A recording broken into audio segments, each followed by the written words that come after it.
question mark asked, do you have to slow the Mark V down every single time before you turn it off?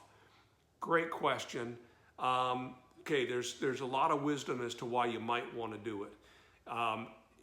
It draws a fair amount of current anyway, but it draws more amps at startup. And the more load you have on the machine, the more amps it requires.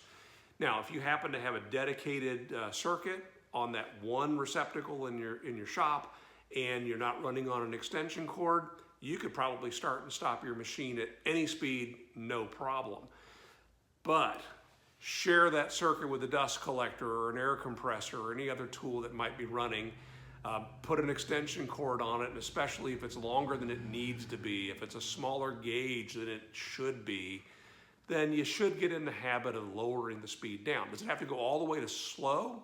No. In my experience, just bring it down a ways.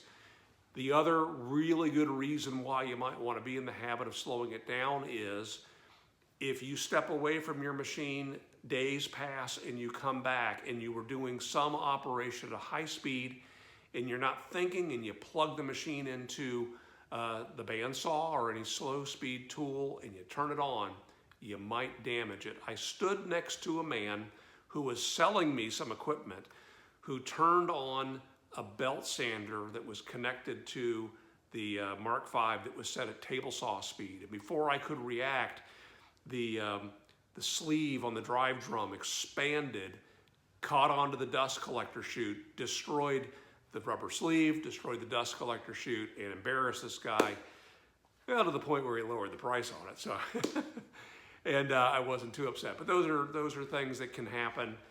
Get in the habit of slowing it down, and you won't ever regret that. All right, thanks for joining me for Stumped, and I'll see you this weekend for a new video. Again, we're going to actually do some cutting on the bandsaw. Won't that be cool? Make it a great week.